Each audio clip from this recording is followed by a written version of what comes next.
so listening, pay attention. You're looking for capitals?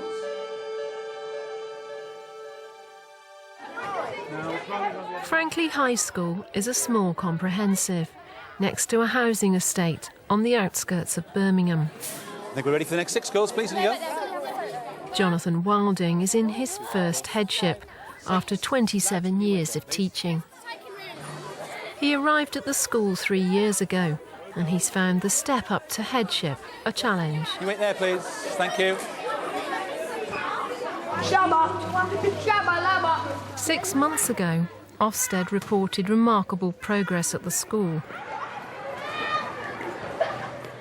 But they identified an issue with pupil misbehaviour, which unsettles the start of lessons. Can John Bayley help the head to come up with a solution?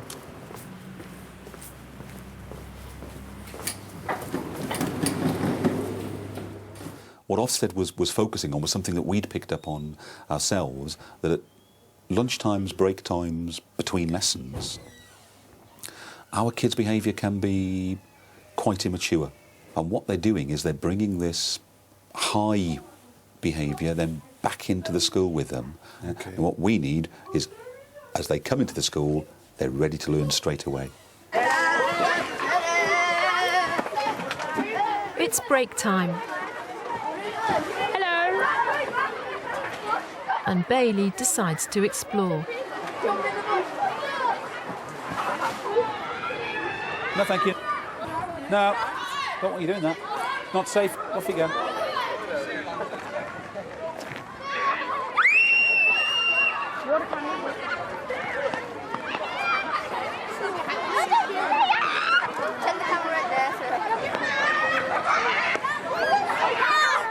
If I was to start teaching here next week and I came and asked your advice, what would you tell me to do? Just don't copy off the board because we're not learning. More interactive. Like, Go on, tell me what you mean by interactive. More interactive, like more hands-on.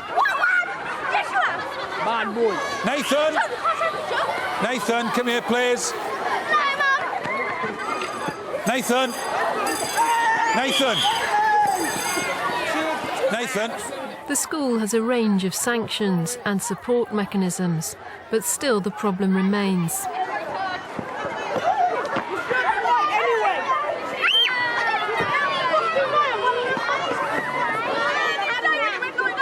Come on, girls. Lads, can you get in, please? Lads, where are we? Girls, can we get in, please? There was nothing terrible about the break. There was some goofing around behaviour, wasn't there? Chucking bags into the bushes, spraying water, boys horse playing and all that.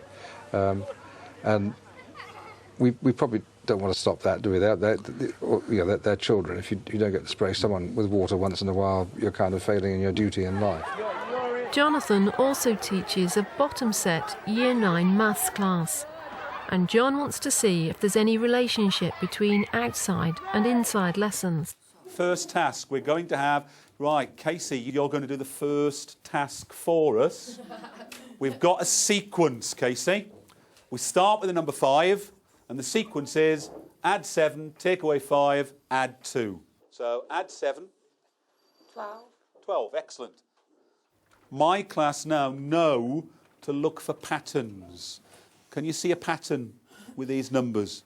Divided by 6. I was surprised how much it was me and the board, even though they were coming up with the answers, because I feel that normally in a lesson I'd have them coming out and doing more on the board, but clearly I wasn't. What's half of 14?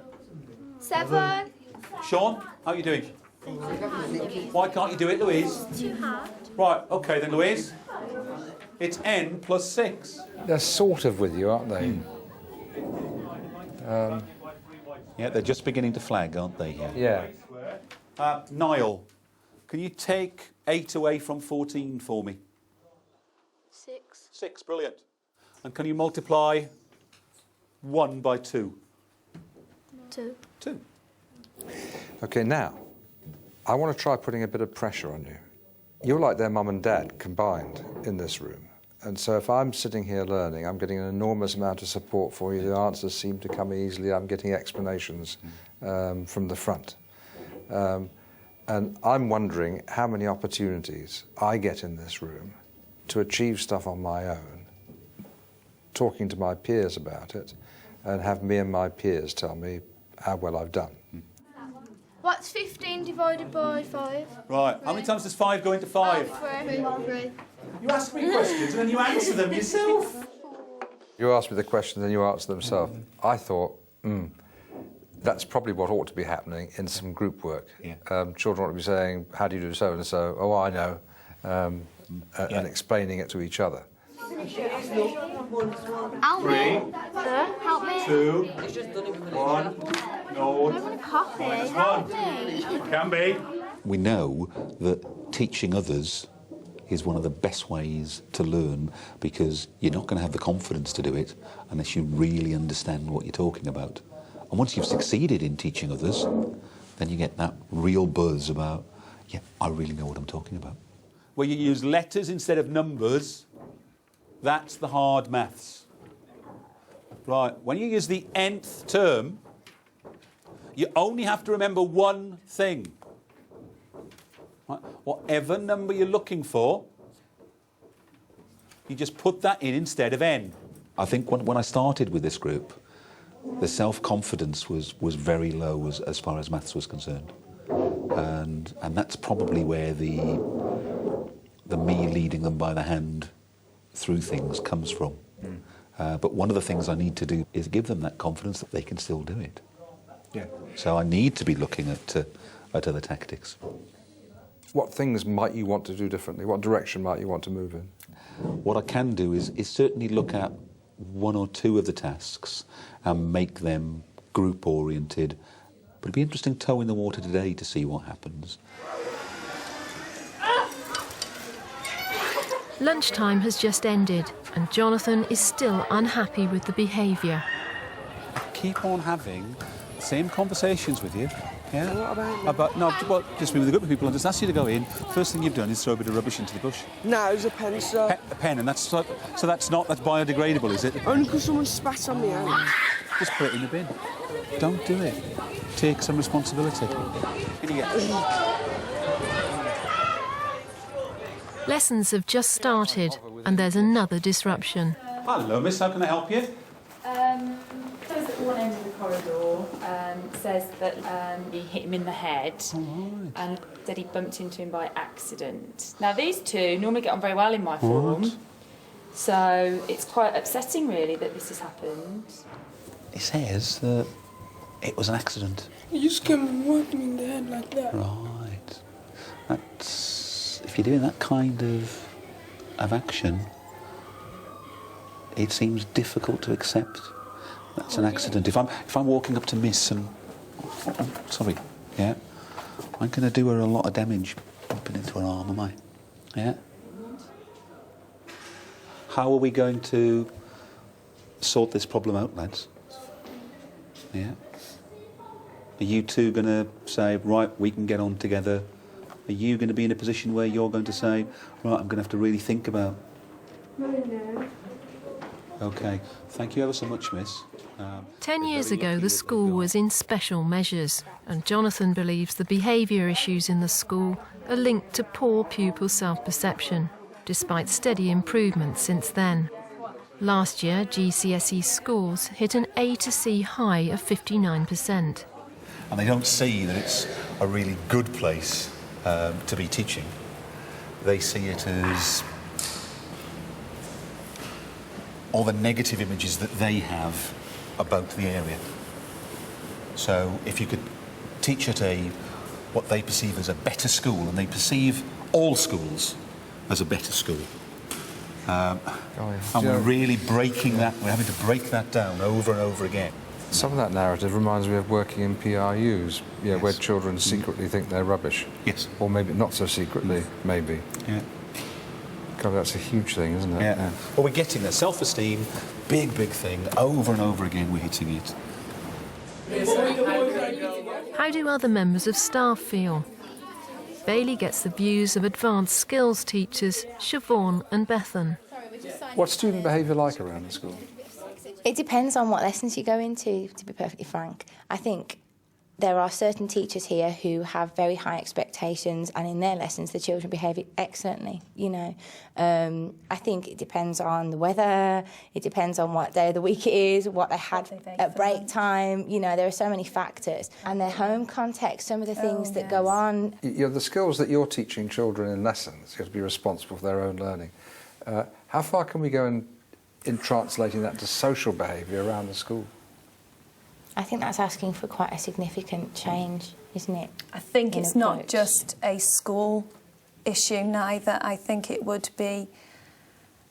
I think it's much more deeper than that. I think it's a whole community issue. Yeah. Parents, community, food, what the school does, how they do assemblies, you know, the rules that we have. Let me put a bit of pressure on you though. If I was to talk to you about their learning behaviour in the classroom and you were telling me they can become more responsible for their own learning, they can assess each other's work, they can listen carefully and respectfully to each other. And I was to say to you, no, they can't. Look at where they come from, the diets they eat and the family background they got. You'd have my guts for garters, wouldn't you? Absolutely. I expect. But when I say to you, suppose you wanted them to behave differently socially and behave like more confident, more outgoing people, imagine each other better, you suddenly start talking about their home backgrounds and their diets. What's going on? It's like a little bubble, isn't it? Yes, it's like a little bubble of stability and routine and calm, and they understand how it's going to work in there. And outside, it's a whole different ball game. Why can't a school be like a little bubble of routine and calm? Well, wouldn't that be wonderful, actually? This is what I'm trying to look at. I kind of understand that whilst I'm in my classroom, children will behave in a certain manner. Perhaps it does go back to Siobhan's bubble, that they live in a bubble, but it also goes back to what do we need to do as a school to ensure that that bubble isn't our little classrooms, it becomes our community. Yeah. Meanwhile, Jonathan is taking his maths group again, and he's planning to experiment by giving the pupils more independence. Year 9, you need to be in a pair. Being by yourself isn't going to work, right? You can work in threes if you want to, but you need at least to be in a pair. Jodie, come and work down here. You can't be by yourself. I don't care who you work with Jodie, but you need to be in a pair. Maths and exercise. There's weeks. What is that? Thank you, Katie. Well done. Right. And I want you to try and work out the answers. Off you go. Where's that put? Work it out on the page. It's all great. That one. Those can be 5, that can be 6, that can be 4, because I like the line better than Dad. Yeah, let's go. No, the Dad's cute. And Dad just done that. Just done line there. No, we haven't. Yeah, we just done it. It's 6, 5, 5, 4. Yeah, 6. Yeah, that's 8. That's 3 up to 2. And that's 3. So that has to be 7. No, that can't be 7. It is on. No, they're all the same figure. That's 12. That can't be 3. Thanks, Josiah. Louise, Nick. Oh, come on. Look, she jacked the scheme.